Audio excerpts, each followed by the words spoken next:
So now I'm going to add a detail table. I find this quite useful to have on a dashboard when I'm working on it, just to make sure that filters and bindings are behaving as expected.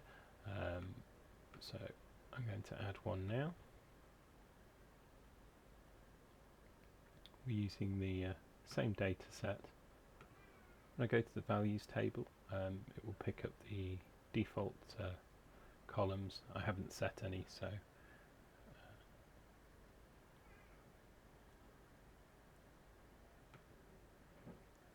I'm now going to go in and select the columns we need.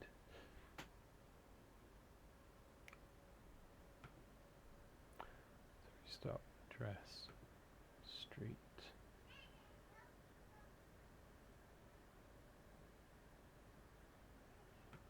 town, locality, postcode, type.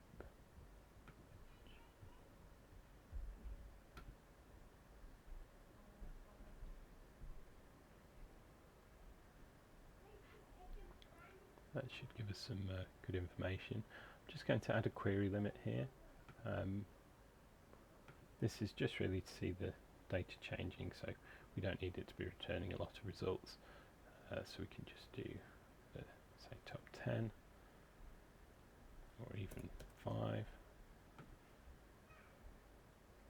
fact, I'm going to add one more column for the price paid.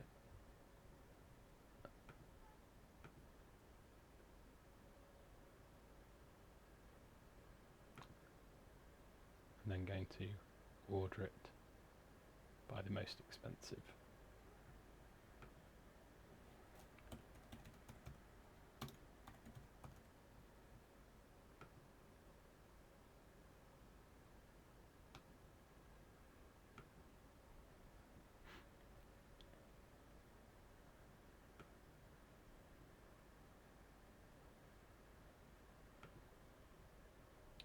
Now that I've added that detail table, you can see I've also added the image URL, which we got earlier after loading the images into Salesforce.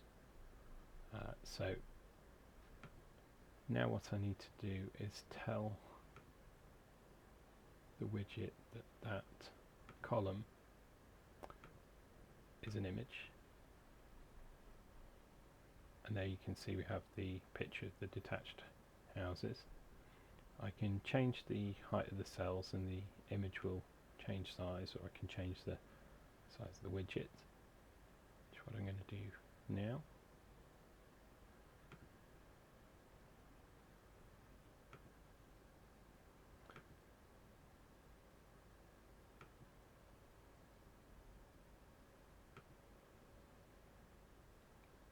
I'm just going to save that at this point.